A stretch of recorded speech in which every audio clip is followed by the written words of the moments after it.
복된 찬양 감사합니다. 제가 기도하겠습니다. 하나님, 오늘 주님 앞에 이제 온전한 예배로 드리고 있는 성도들, 하나님 이제 말씀을 받사오니 이 말씀 가운데 하나님의 은혜를 깨닫게 하시고 또 말씀을 들음으로 말미암아 하나님이 기뻐하는 길 가는 우리 모든 성도들 다 될 수 있도록 하나님 함께하여 주시옵소서. 감사하며 예수님 이름으로 기도하옵나이다. 아멘. 할렐루야.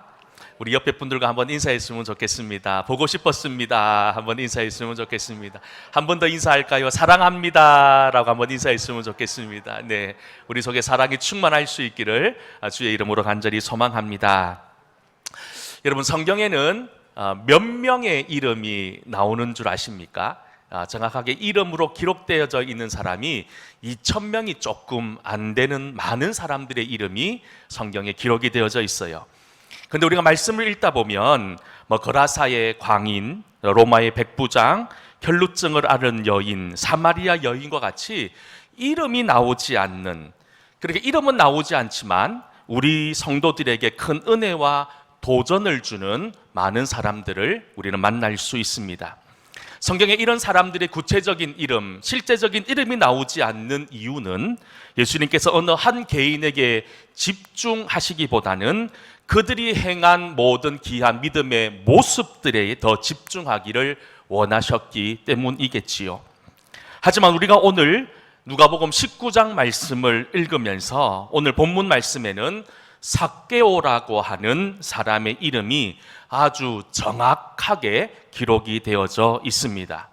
단순히 여리고의 한 세리장으로 언급하지 않고 삭개오의 실명을 언급하고 있는 그 이유는 오늘 이 삭개오와 관련된 이야기를 풀어나가는 데 있어서 이 사람의 이름이 매우 중요한 단초를 우리에게 제공하기 때문이지요.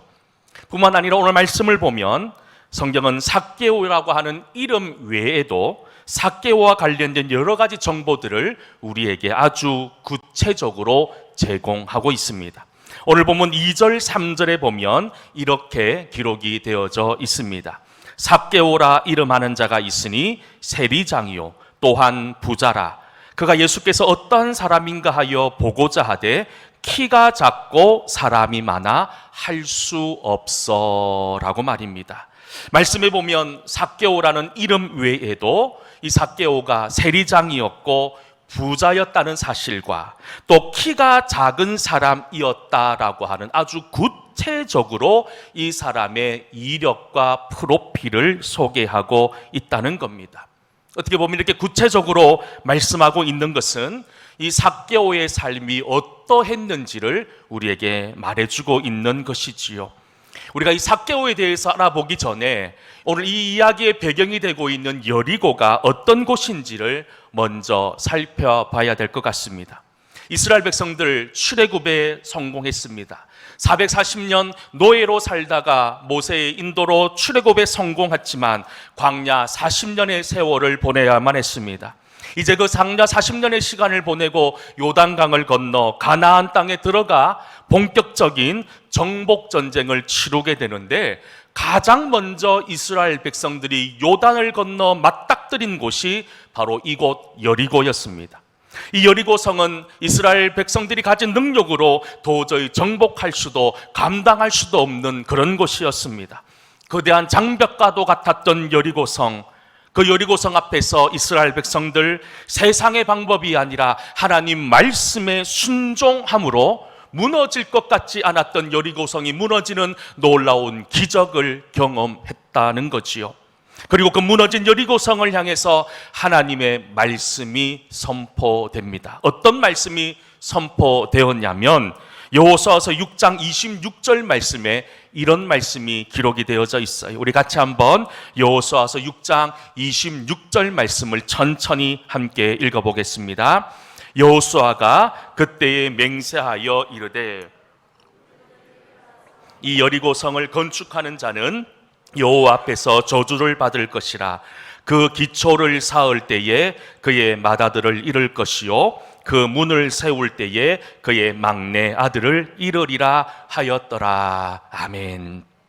하나님 앞에 대적했던 여리고성, 하나님께서 다시 이 성을 세우지 말라라는 말씀을 주셨습니다. 그리고 실제로 열왕기상 16장 말씀에 보면 히엘이라고 하는 사람이 여리고성을 건축하다가 여호수아가 말한 것처럼 되었다는 사실을 기록하고 있습니다. 열왕기상 16장 34절 말씀에 보면 이런 말씀이 있습니다. 그때에 베델 사람 히엘이 여리고를 건축하였는데 그가 그 터를 쌓을 때에 맏아들 아비람을 잃었고 그 성문을 세울 때에 막내 아들 수굽을 잃었으니 여호와께서 눈의 아들 여호수아를 통하여 하신 말씀과 같이 되었더라라고 성경은 우리에게 말씀해 주고 있다는 거예요. 사실 이런 성경적인 배경으로 말미암아서 이 여리고라고 하는 곳에 대한 성도들의 인식은 아마 소돔과 고모라 성과 같이 부정적인 이미지가 강한 도시 가운데 하나였습니다. 하지만 이곳 여리고성은 지구상에서 가장 오래된 도시 가운데 하나라고 하는 매우 역사적인 배경을 가지고 있습니다. 뿐만 아니라 이 여리고성은요, 이스라엘에서도 없어서는 안 되는 매우 중요한 도시였습니다. 이곳은 오래전부터 다른 곳에서는 구할 수 없는 매우 최고급 향유를 만드는 곳으로 유명했습니다. 그리고 그것으로 말미암아서 비싼 값을 받고 팔았기 때문에 경제적으로 매우 풍요로운 도시였습니다. 그리고 이 여리고라고 하는 지역은 우리가 잘 알고 있는 사해를 접하고 있었기 때문에 유향, 역청, 소금과 같이 그 당시에만 해도 정말로 소중하고 귀한 자원들이 풍부했기 때문에 그것으로 인한 엄청난 수익도 얻을 수 있는 그런 곳이었던 거예요. 그래서 이런 여러 가지 경제적인 요인들로 말미암아서 이 여리고에서는요, 이스라엘에서 가장 큰 세무서가 자리 잡고 있었다라고 기록하고 있습니다. 예수님 당시 이스라엘은 로마의 식민 지배를 받고 있었습니다. 그러니 로마의 입장에서 유대 땅에서 이 경제적인 이익을 얻을 수 있는, 그리고 경제적인 여리고에서 세금을 거둬들이는 일은 아주 중요한 일이었습니다. 그런데 이 일을 위해서 로마가 선택한 방법은 로마의 관리들을 동원해서 세금을 걷는 것이 아니었어요. 이스라엘 백성들, 유대인들 중에서 사람을 뽑아서 그 동족들로 하여금 세금을 징수하도록 하였습니다. 근데 더 충격적인 사실은 이렇게 정해진 사람들, 그 사람들로 통해서 일정 금액, 나라에서 정해진 세금만 걷고 나머지 부분들은 이 세리들이 다 가질 수 있는 제도를 마련해 놓았다는 거예요. 그러니 보니 어떤 현상이 생깁니까? 세금을 많이 거두면 거둘수록 세리들이 큰 부자가 되는 그런 구조였던 거예요. 그러니 여러분 어떻습니까? 당연히 세리가 되기 위해서 엄청난 뇌물도 바쳤을 것이고, 세리가 되기 위해서 여러 가지 부정한 방법들을 동원했을 겁니다. 그리고 세리가 되면 어떻게 해서든지 더 많은 세금을 거두기 위해서 밤낮 가리지 않고 돌아다녔을 겁니다. 그들은 잔인했습니다. 수단과 방법을 가리지 않고 세금을 거둬들였어요. 로마의 앞잡이가 되어서 동족의 피를 빨아먹는 세리들을 보면서 유대인들 마음은 어땠을 것 같습니까? 한마디로 사람 취급도 하지 않았습니다. 짐승보다 못한 그런 사람들이라고 저주하고 죄인으로 취급했던 것이 그 당시의 상황이었고 그 당시의 현실적인 문제였다는 거예요. 그렇다면 오늘 본문의 주인공인 우리가 익히 잘 알고 있는 삭개오는 어떤 사람이었을까요? 먼저 오늘 말씀에서도 잠시 언급했듯이 우리가 가장 먼저 주목해야 되는 것은 삭개오는 부자였다는 사실입니다. 2절 말씀에 보면 이런 말씀이 있지요. 삭개오라 이름하는 자가 있으니 세리장이요 또한 부자라. 여러분, 아마 삭개오는 세금을 거두는 데 있어서 남다른 재능이 있었던 모양입니다.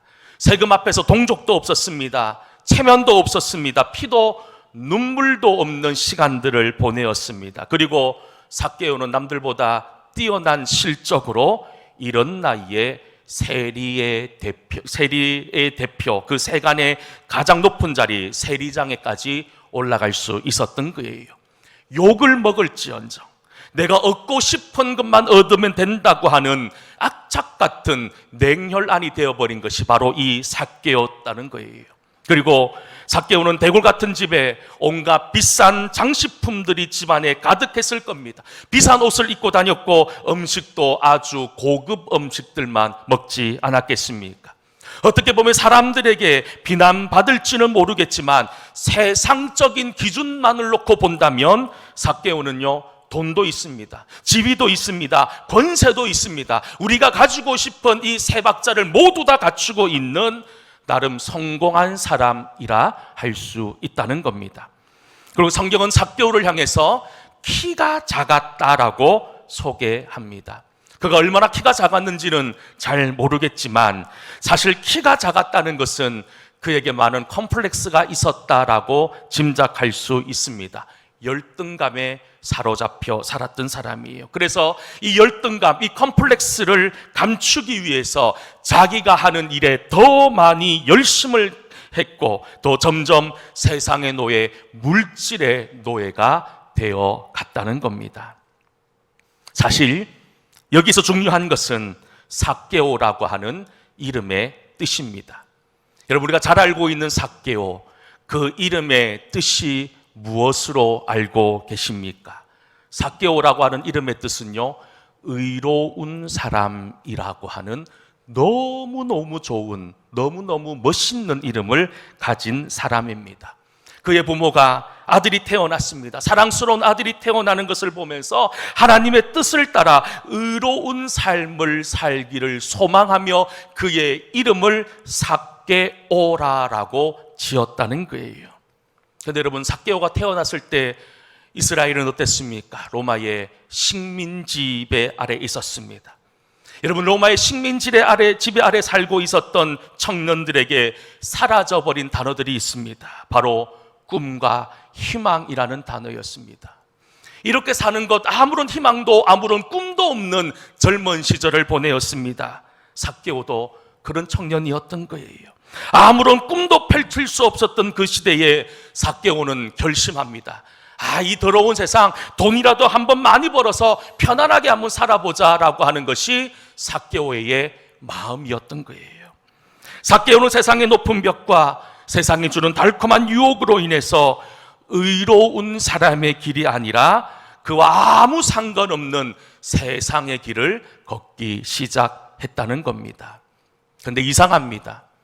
세리가 되고 세리장이 되고 많은 돈을 벌고 좋은 집, 또 사람들에게 인정받는 자리에 올라가면 갈수록 친구들이 하나씩 떠나가기 시작합니다. 집은 커져갔지만 집에 들어가기가 싫습니다. 평안이 사라집니다. 음식은 풍부하지만 맛을 즐길 수가 없었습니다. 어느 정도 다 갖춘 것 같고 다 이룬 것 같은데 점점 공허해지기 시작합니다. 만족도 없고 기쁨도 사라져 버렸습니다. 어떻게 보면 이 삭개오의 이야기는 우리 모두의 이야기 아닐까요? 누구나 정말 이루고 싶은 인생의 목표들이 있습니다. 좋은 직장에 있었으면 좋겠습니다. 쓰고 남을 만큼 충분한 물질도 있었으면 좋겠습니다. 아프지 않고 건강했으면 좋겠습니다. 아이들은 잘 자라고 남들보다 성공하고 더 행복했으면 좋겠다는 부모의 마음들 누구나 가지고 있지 않습니까? 그런데 여러분, 우리가 원하는 모든 것들이 이루어졌다 손치더라도 그 이룸을 경험한 사람들이 공통적으로 고백하는 것이 무엇인 줄 아십니까? 가슴 깊숙이 숨어있는 외로움입니다. 공허함입니다. 이런 감정은 아무도 피할 수 없는 그런 필연의 감정인 것 같습니다. 파스칼이라고 하는 유명한 철학자가 이렇게 이야기합니다. 우리 마음에는 하나님만이 채울 수 있는 빈 방이 있다고 말입니다. 아마 여러분 이 자리에 올라오면서 주의 전으로 나오면서 여러분들도 나름대로의 빈 방의 그 갈급함들을 가지고 주의 전으로 올라오셨을 겁니다. 그런데 여러분, 우리가 행복을 추구하는 것이 비정상적인 겁니까? 행복을 추구하는 것이 성경과 어긋나는 삶이란 말입니까? 아니에요. 성경은 우리 성도들이, 우리 모든 믿는 사람들이 행복해지기를 원한다는 거예요. 하지만 행복을 소망하는 것이 문제가 아니라 엉뚱한 곳, 말도 안 되는 곳에서 행복을 찾는 것에서부터 문제가 생기더라는 겁니다. 하나님이 없는 행복, 하나님과 상관없는 행복을 추구하는 것, 더 넓은 바다 속에서 마실 물이 없는 것과 마찬가지 아닐까요? 나를 창조하신 하나님을 떠나서 누릴 수 있는 행복은 이 세상에 단 하나도 없다는 사실을 믿을 수 있기를 간절히 소망합니다. 그런데 여러분, 우리는 어떻습니까?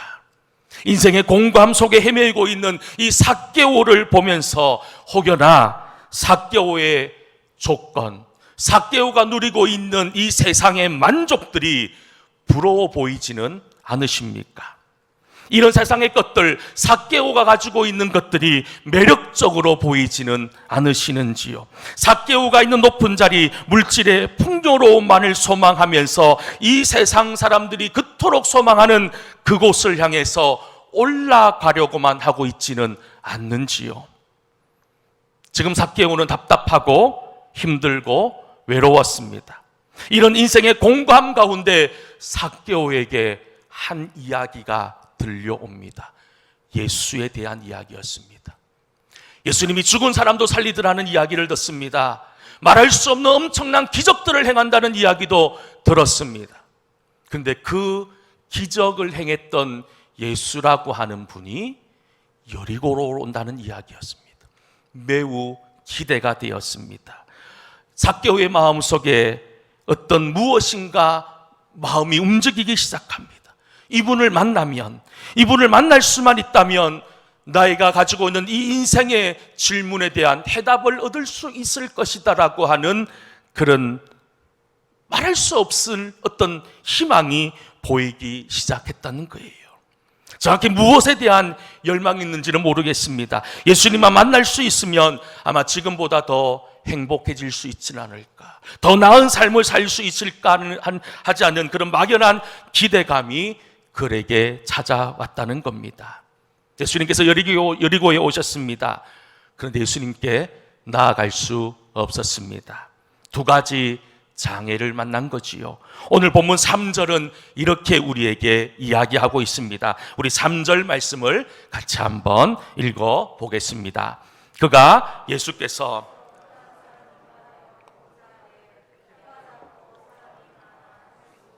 아멘. 두 가지 장애를 이야기합니다. 첫 번째는 수많은 인파들이 몰렸던 거예요. 그럴 만도 하지요. 예수님이 어떤 분이셨습니까? 수많은 이적과 기적을 행하신 분이셨어요. 두 번째 장애가 있습니다. 키가 작은 것이 문제였던 거예요. 지금까지 세리는 자기가 키가 작은 것을 몰랐습니다.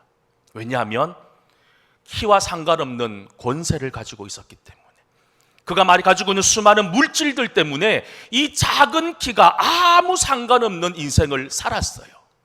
키 작은 것 때문에 놀림받은 적이 없었어요. 자기가 가지고 있는 물질, 자기가 가지고 있는 권세로 이 작은 키는 충분히 덮고도 남을 상황이었기 때문인 겁니다.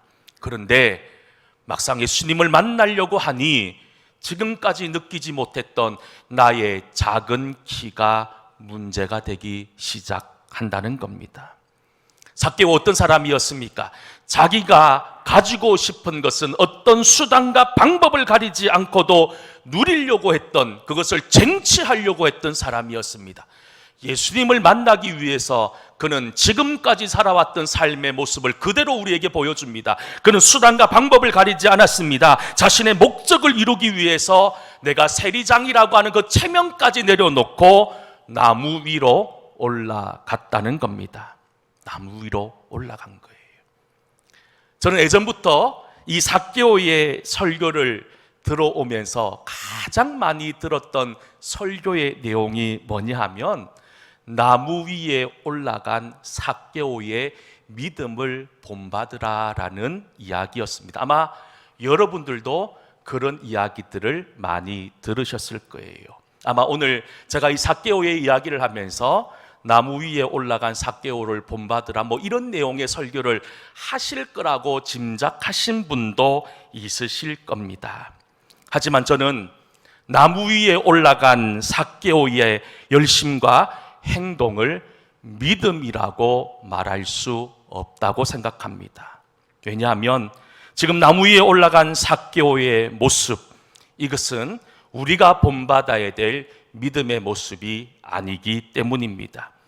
삭개오가 지금 나무 위에 올라간 것은요, 예수 그리스도를 구주로 믿는 믿음 때문에 올라간 것이 아니기 때문입니다. 그저 예수님을 보고자 하는 그 마음, 예수님을 한번 구경하고자 하는 그 구경꾼의 마음, 예수님이 어떤 분이신가 그 호기심의 마음으로 나무에 올라간 것에 불과하다는 거예요. 그곳에는 어떤 믿음도 없습니다. 어떤 믿음의 결단도 발견할 수 없다는 거예요.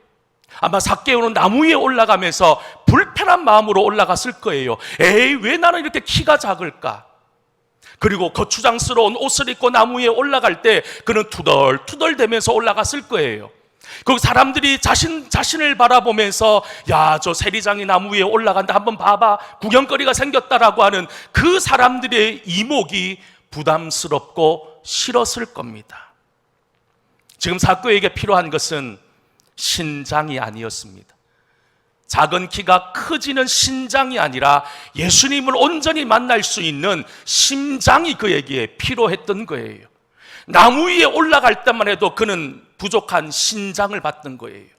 그 부족한 신장의 문제를 채우기 위해서 나무 위로 기어 올라간 겁니다. 근데 여러분, 지금 그에게 진정 필요한 것이 무엇일까요? 하나님을 만나고자 하는 심장이 그에게 필요했다는 겁니다. 삭개오는 그렇게 나무 위에 올라갔습니다. 그런데 참 놀라운 일이 생기지 않습니까? 그 수많은 인파들 속에서 예수님께서 삭개오를 지명하십니다. 삭개오를 찾아오셨습니다. 나무 위에 올라앉아 있는 삭개오, 그 누구 하나도 관심을 굳지 않고 조롱의 대상이었던 그 삭개오에게 우리 주님 말씀해 주셨던 거예요. 그리고 가장 먼저 삭개오에게 우리 주님 무슨 말씀을 하셨습니까? 오늘 본문 5절의 말씀입니다. 우리가 이 5절 말씀을 기억할 수 있기를 소망합니다. 우리 5절 말씀을 같이 한번 읽어보도록 하겠습니다. 예수께서 그곳에 이르사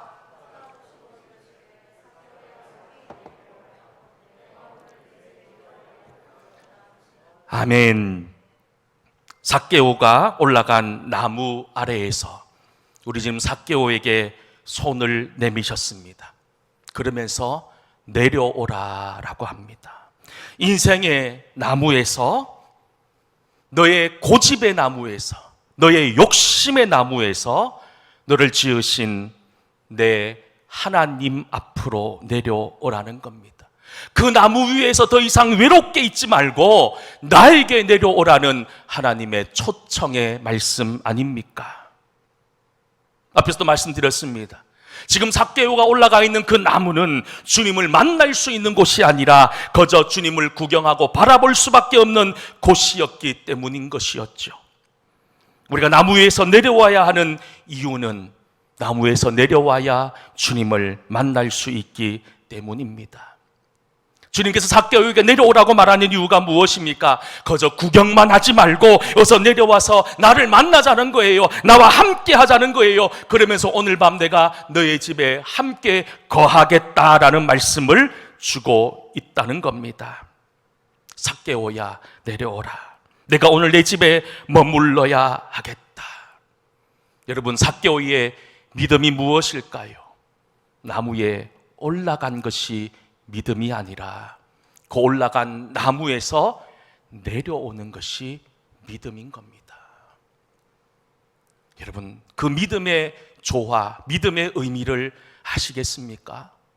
우리는 이 믿음이라는 것도 내 욕망의 대상으로, 내 피로의 대상으로 생각하고 높은 곳으로만 올라가려고 합니다. 그리고 그 높은 곳에 앉아서 하나님을 쳐다봅니다. 하나님을 감망하면서 내가 하고 싶은 것, 내가 원하는 것만 가지려고 하는 것이 지금까지 우리가 가지고 있었던 믿음의 행태들 아닙니까? 그런 믿음의 행태 속에 살고 있는 우리 주님께서 이 시간 다시 여러분들과 저에게 내려오라라는 말씀을 주시고 있다는 겁니다. 끊임없이 내 욕심과 내 만족을 위해 달려온 인생이지만 그 마음에 남아있는 것이 무엇입니까? 여전히 공허와 허무뿐입니다. 그때 우리 주님께서 말씀하시지요. 내려오라. 오늘 내가 내 집에 머물러야겠다라고 하는 말씀. 죄악된 세상에 오셔서 죄인을 사랑하셔서 죄인과 함께 어울리시고 죄인을 품고 사랑하시겠다고 하는 말씀입니다. 이런 하나님의 요청 앞에 삭개오는 내려옵니다. 그것이 믿음이었던 거예요. 그런 믿음의 행위의 결과가 어떻게 나타납니까? 8절 말씀에 이렇게 기록이 되어져 있습니다. 우리 8절 말씀 같이 한번 읽어보겠습니다. 주여 보시옵소서.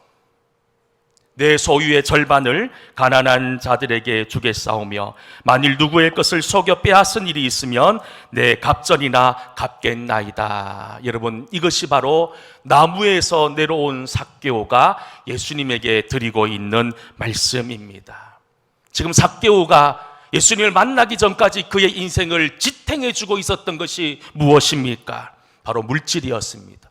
자기가 가지고 있는 권세였습니다. 그것들을 주인처럼 받들고 있었는데 예수님을 영접하고 예수님 내 인생의 나무에서 내려오자마자 그 인생의 주인이었던 물질들이 더 이상 소용이 없음을 깨닫게 됩니다. 그리고 혹시나 내가 부정한 방법들로 취한 것들이 있으면 이것들을 다 내어놓겠다라고 고백합니다. 결국 내려옴으로 말미암아, 내려오는 믿음으로 말미암아 그의 인생의 가치관이 변하는 기적을 경험하게 되었던 거예요.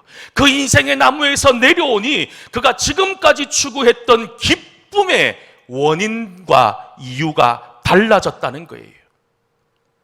사랑하는 성도 여러분, 지금 여러분들에게는 내 말을 바꾸고 내 생각을 바꾸고 내 삶과 습관을 바꿀 만한 강력한 구원의 은혜가 여러분들에게 있습니까?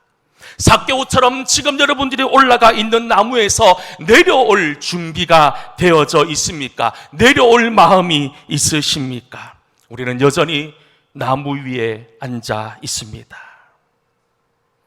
여러분, 여리고를 지나셨던 예수님께서 오늘 이 시간 우리 옆을 지나시고 계십니다. 여러분, 그 주님의 초청에 응답할 수 있기를 소망합니다. 오늘 동일하게 저와 여러분에게 주님 말씀합니다. 아무개야, 그 인생의 나무에서 내려오라고 말입니다. 내 욕심의 나무에서 내려오라고 얘기합니다. 내 상식의 나무에서 내려오라고 말합니다. 내 욕망과 내 경험의 나무에서 내려와 나를 만나자라고 말씀합니다. 오늘 설교의 제목이 무엇입니까? 지금은 내려올 때입니다입니다. 여러분, 지금 우리가 어떤 시대 속에 살고 있습니까? 올라가야 되는 시대가 아닙니다. 그 나무에 매달려 있어야 될 시대가 아니라 이제 그것들을 내려놓고 내려와야 합니다. 내려와서 주님을 영접해야 될 때임을 기억할 수 있기를 간절히 소망합니다.